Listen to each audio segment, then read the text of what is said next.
Hello guys and welcome back to legal edge after college. मैं हूं राज and आज हम कंटिन्यू करने वाले हैं हमारे part 5 of 100 most important banking terms के साथ, राइट। तो part 5 is going to be our last part of this series, but series जो है हमारी चैंपियन सीरीज यहाँ पे खत्म नहीं होती है। हम आगे भी आपके लिए वीडियोस लाते रहेंगे related to IBPS SO law officer examination, right. तो आपकी जो भी नीड्स है प्रीलिम्स को लेके, आपकी जो भी नीड्स है यहाँ पर आपके मेंस एग्जामिनेशन को लेके, हम सारे जो है आपकी नीड्स को सेटिस्फाई करने वाले हैं यहाँ पे, राइट। तो stay tuned with us. And apart from that, if you are someone who is very serious about preparing for their IBPS SO examinations, I would highly recommend कि you should check out our courses related to IBPS SO examinations, right?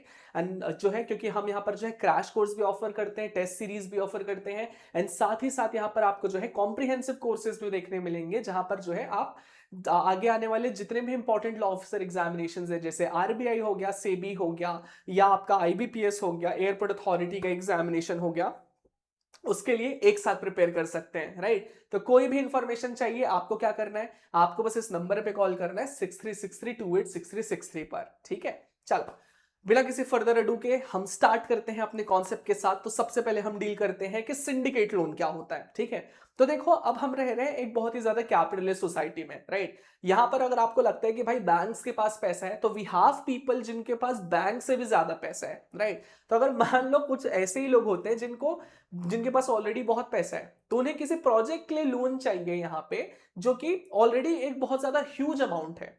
Amount so huge कि कोई एक bank उसको satisfy नहीं कर पा रहा है, राइट। अब बैंक का तो काम ही है पैसे देना, राइट। तो यहां पर बैंक इस बिजनेस को जाने देने के बजाय क्या करते हैं, आपस में ग्रुप फॉर्म कर लेते हैं, सिंडिकेट फॉर्म कर लेते हैं, राइट। सिंडिकेट फॉर्म करके क्या करते हैं, उस लोन मांगने वाले एंटिटी को मिल के लोन प्रोवाइड करते हैं, राइट। सामने वाली एंटिटी ने 7,000 करोड़ मांगे थे, किसी भी बैंक के पास इतने पैसे नहीं थे, तो उन्होंने क्या किया, यहां पर सब एक साथ मिले, 7 करोड़ रुपए इकट्ठा किया और उस व्यक्ति को लोन दिया, राइट। तो जब ऐसे बहुत सारे बैंक मिलके एक लोन प्रोवाइड करते हैं, उस लोन को हम कहते हैं syndicate loan, okay. A large loan provided by a group a large loan provided by a group of lenders to a single borrower, right।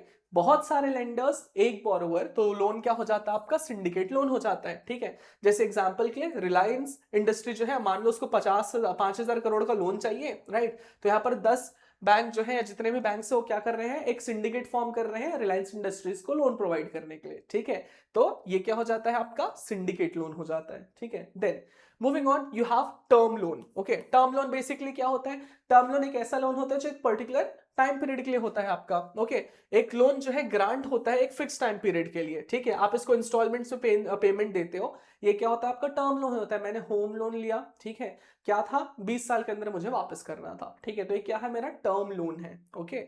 Then आपका आता है यहाँ पर time deposit, okay. Now time deposit exactly क्या होता है, ऐसा deposit जो आप एक पर्टिकुलर टाइम के लिए रखते हो, ठीक है। जैसे आपका फिक्स डिपॉजिट हो गया या रिकरिंग डिपॉजिट हो गया, ओके।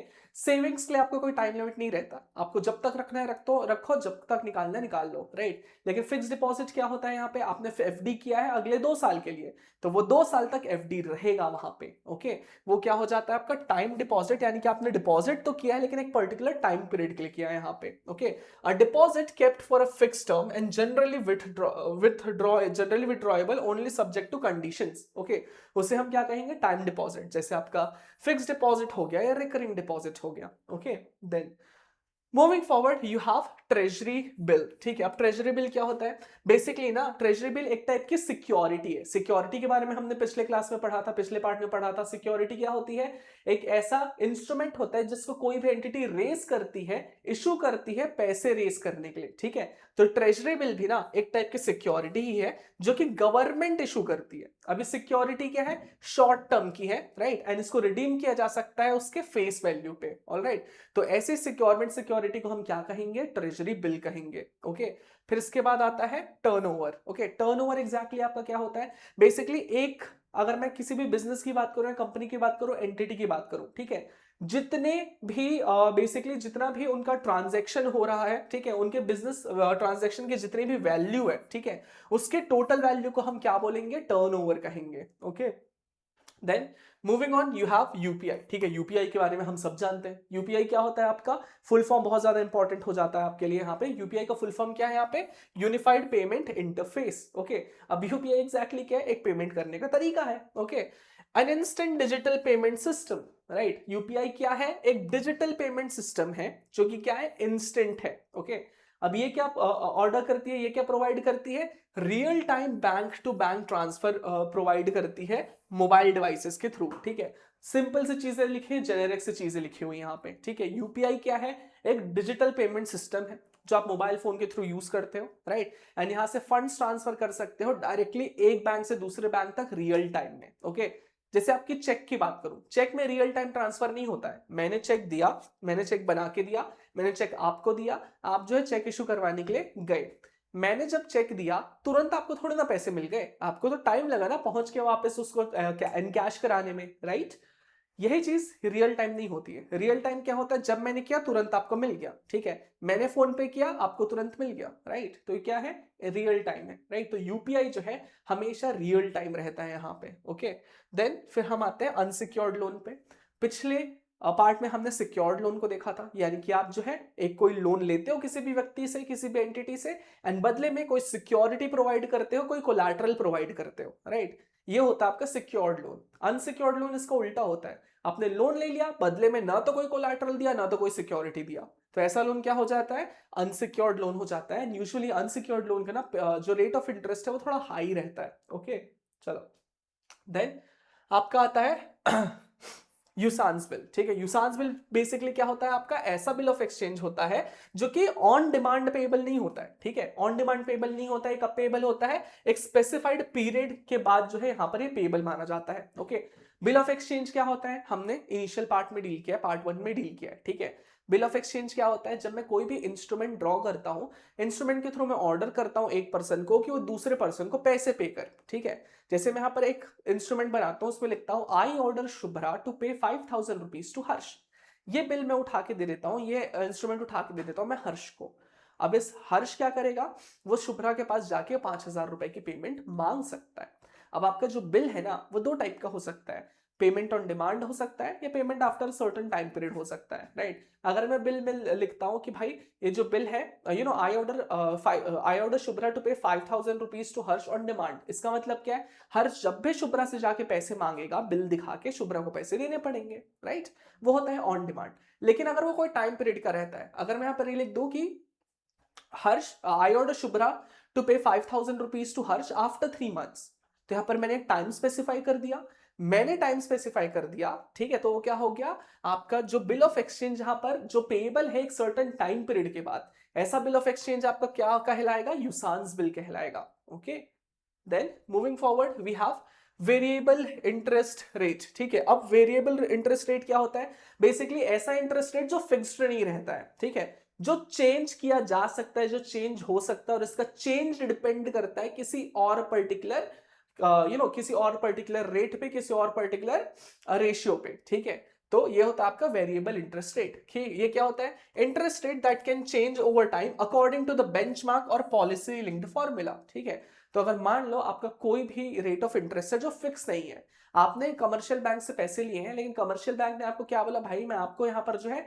लोन तो प्रोवाइड कर रहा हूं, लेकिन जो रेट ऑफ इंटरेस्ट है वो डिपेंड करेगा रेपो रेट पे। रेपो रेट ज्यादा हुआ आपका इंटरेस्ट बढ़ा दूंगा, रेपो रेट कम हुआ आपका इंटरेस्ट कम कर दूंगा। ठीक है, तो यहां पर जो ये कमर्शियल बैंक इस व्यक्ति को लोन दे रहा है, उस लोन पे इंटरेस्ट जो है वो डिपेंड कर रहा है रेपो रेट के ऊपर, राइट। तो यही चीज आपकी वेरिएबल इंटरेस्ट रेट होती है, right.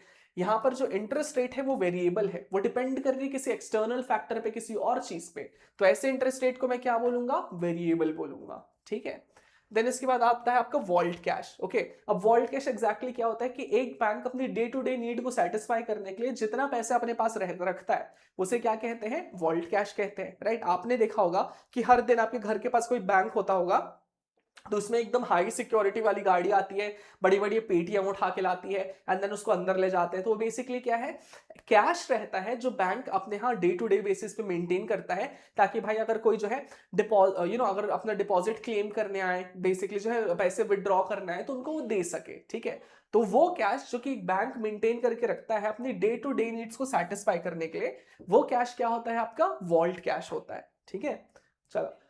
Then you have virtual card. Okay, आज के टाइम पे अगर आप देखोगे तो क्या होता था, मेरे फोन में सिम है, फिजिकल सिम है, मैं डालता हूँ, राइट। बट आईफोन यूजर्स आज मेजोरिटी ऑफ द टाइम क्या यूज करते हैं, वो एक इलेक्ट्रॉनिक सिम यूज करते हैं। यानी कि आपके पास कोई फिजिकल सिम नहीं होगा, आपके पास जो है एक इलेक्ट्रॉनिक सिम होगा। आपके सिम का जो सॉफ्टवेयर है आपके फोन में ही होगा, right. In the same way अब जो है कई बार ये सिस्टम आ चुका है, बहुत सारे लोग यूज भी करते हैं कि एक फिजिकल डेबिट कार्ड या फिजिकल क्रेडिट कार्ड रखने के बजाय लोग जो है उसका एक इलेक्ट्रॉनिक फॉर्मेट रखते हैं, राइट। तो उसको क्या बोलते हैं हम, वर्चुअल कार्ड कहते हैं, ठीक है। कार्ड यानी कि जैसे आपका डेबिट कार्ड हो गया, क्रेडिट कार्ड हो गया, वो फिजिकल सेंस में ना होके वर्चुअल सेंस में, डिजिटल फॉर्म में, ठीक है। Uh digitally generated card number used for safer online transaction, ठीक है। यहां पर आप क्या करते हो, जो कार्ड नंबर है वो डिजिटली जनरेटेड रहते हैं, इलेक्ट्रिकली जनरेटेड रहते हैं, एंड आप इनको ऑनलाइन ट्रांजैक्शन के लिए यूज करते हो, राइट। जो कार्ड नंबर आपके यूजुअली फिजिकल कार्ड में लिखा रहता है वो आपका फिजिकल कार्ड में ना होके अलग से जनरेट कर दिया जाता है वर्चुअल फॉर्म में, राइट। तो उसको हम क्या कहेंगे, वर्चुअल कार्ड कहेंगे, ओके।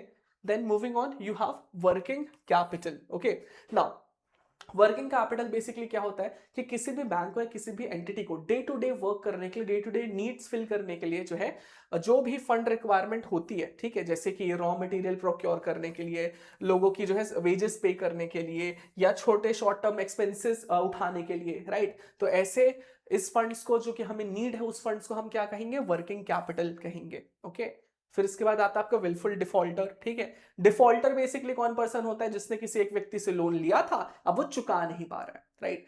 विलफुल यानी कि जानबूझ के नहीं कर रहा है, लोन लिया था बैंक से, उठा चुकाने की जो है हैसियत रखता है, लेकिन उसके बाद भी नहीं चुका रहा है, जानबूझ के नहीं चुका रहा है, तो ऐसे व्यक्ति को हम क्या कहेंगे, विलफुल डिफॉल्टर कहेंगे, ठीक है। Borrower who has the capacity to repay, ठीक है। ए ने यहां पर क्या किया था, बी से पैसे लेके रखे हुए थे। अब ए के पास कैपेसिटी है कि वो बी को पैसे वापस कर देता है, लेकिन वो जानबूझ के जो है रीपेमेंट नहीं करना है यहाँ पे, तो ये क्या माना जाएगा, ए यहाँ पर क्या है, ए जो है यहाँ पर विलफुल डिफॉल्टर माना जाएगा, ओके।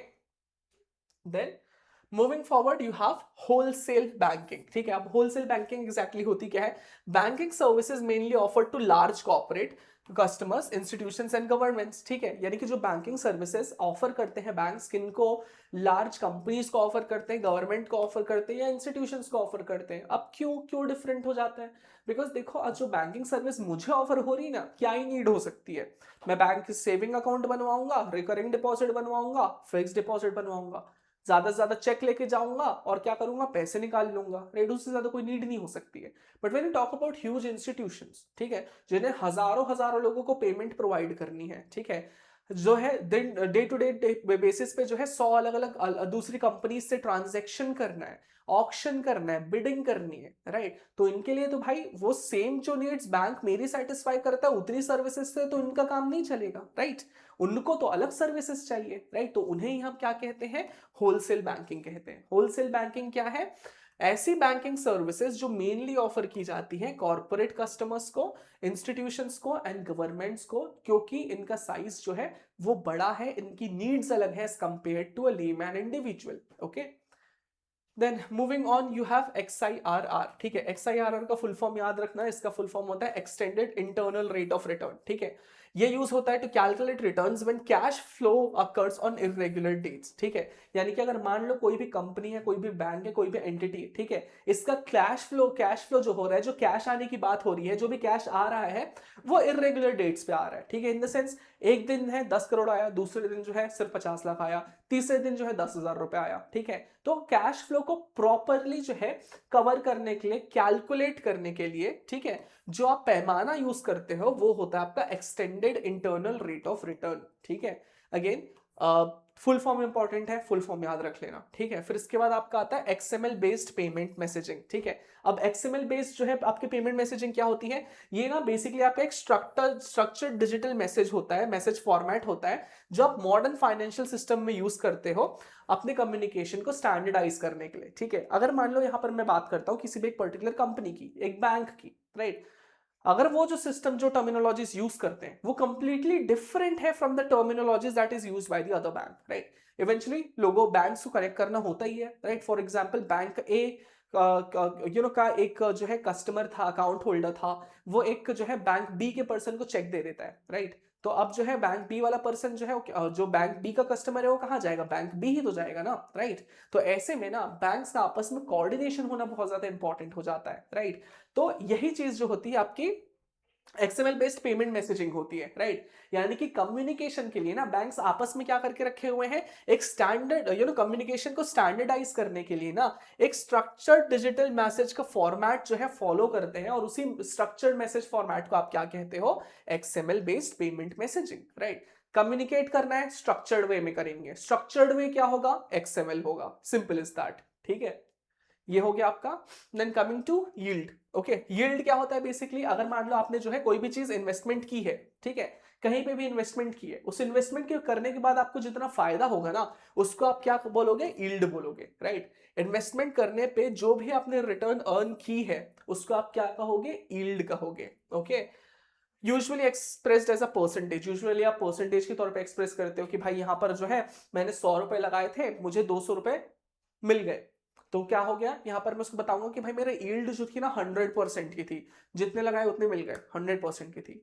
100 रुपए लगाए, 150 रुपए मिल गए, यील्ड कितने की थी, 50 एक्स्ट्रा की थी, यानी कि 50% की थी, ठीक है। तो यील्ड को आप क्या करते हो, परसेंटेज में नोट करते हो, ओके। फिर इसके बाद आता है आपका यील्ड कर्व, ओके। अब इसी यील्ड को दिखाने के लिए जब आप ग्राफिकली यूज करोगे ना तो वो क्या होता है, आपका यील्ड कर्व हो जाता है, okay. A graph showing yields on debts instruments across different मैच्योरिटीज, ठीक है। यानी कि अगर कोई भी ऐसा ग्राफ है जो यील्ड दिखाता है, आपकी जितने भी यील्ड है उसको दिखाता है आपके डेट्स के अगेंस्ट पे, तो इसको इसको हम क्या कहेंगे, उसको हम कहेंगे, उस ग्राफ को यील्ड कर्व कहेंगे, ओके। ये हमारे 100 इंपॉर्टेंट बैंकिंग टर्म्स हो गए। अपार्ट फ्रॉम दैट दो टर्म्स हमारे पास बोनस में रखे हुए हैं, तो हम उन्हें भी डील कर लेते हैं, ठीक है। तो सबसे पहले हम आता है जीरो बैलेंस अकाउंट, ठीक है। अब जीरो बैलेंस अकाउंट क्या होता है, जैसे हमने थोड़ी देर पहले डिस्कस किया था कि भाई आपका जो है क्वार्टरली बैलेंस मेंटेन करना होता है, right. Quarterly average balance maintain करना होता है। अगर आप उसको मेंटेन नहीं करोगे तो आप क्या, पेनल्टी कटेगा, राइट। लेकिन कुछ स्पेशल अकाउंट्स होते हैं लोगों को हेल्प आउट करने के लिए, जिन्हें आप कहते हो जीरो बैलेंस अकाउंट, राइट। यानी कि यहां पर आपको कोई मिनिमम बैलेंस मेंटेन करने की जरूरत ही नहीं है। 0 रुपए रखो, 1 रुपए रखो, 50 रुपए रखो, डज नॉट मैटर, कोई पेनल्टी नहीं लगने वाली आपको, ठीक है। तो ऐसे स्पेशल अकाउंट्स को हम क्या कहते हैं, जीरो बैलेंस अकाउंट। कि आप इनमें 1 रुपए भी नहीं रखोगे तो भी चलेगा, कोई पेनल्टी नहीं लगेगी, ओके। फिर इसके बाद आपका आता है जीरो कूपन बॉन्ड, ठीक है। जीरो कूपन बॉन्ड क्या होता है, ये एक बॉन्ड होता है जो कि डिस्काउंट में इशूड किया जाता है एंड रिडीम किया जाता है अपनी फेस वैल्यू पे, बिना किसी पीरियोडिक इंटरेस्ट पेमेंट के, ठीक है। तो ऐसे बॉन्ड को हम क्या कहेंगे, जीरो जीरो कूपन बॉन्ड कहेंगे, okay. So this was our series where we have dealt with 100 most important banking terms. I hope this helps, because आपके जो सेबी एसओ आईबीपीएस एसओ के प्रीलिम्स एग्जामिनेशन है उसके लिए बहुत ज्यादा इंपॉर्टेंट हो जाता है बैंक्स रिलेटेड टर्म से जनरली अवेयर रखना। And again I am reiterating कि अगर आपको ये पीडीएफ चाहिए तो कहां से मिलेगा, डिस्क्रिप्शन में जाइए, टेलीग्राम ग्रुप मिलेगा आपको, टेलीग्राम में आपको ये पीडीएफ एक्सेसिबल हो जाएगा, right. So do go there and find this PDF, because भाई पढ़ाई नहीं रुकनी चाहिए, पढ़ाई बहुत ज्यादा इंपॉर्टेंट हो जाती है, राइट। एंड अगर पढ़ाई में कोई दिक्कत आ रही है, नहीं समझ आना है, समझ आ रहा है कि स्ट्रैटेजी क्या रखनी है, कोई भी किसी भी टाइप की हेल्प चाहिए, क्या करना है अपन को बस कॉल करना है 6363286363 पर, ठीक है। सारे सॉल्यूशंस जो है एक जगह पे मिल जाएंगे, ऑलराइट। तो चलो, कोई और हेल्प चाहिए, अगर आपको कनेक्ट करना है हमारे साथ, you can connect with us at Telegram, on Instagram as well as on YouTube, ठीक है। कोई दिक्कत हो तो मेल कर सकते हो support@toprankers.com पे, ठीक है। कुछ जानना हो तो भी जो है आप कॉल कर सकते हो 6363286363 पर, या आप मेल कर सकते हो, ठीक है। अपार्ट फ्रॉम दिस, अगर आप चाहते हो कि हम कोई नई सीरीज लाए, कोई सजेशंस है कि आपके आईबीपीएस की प्रिपरेशन में हम कैसे हेल्प आउट कर सकते हैं, do let us know in the comments, alright. Thank you guys.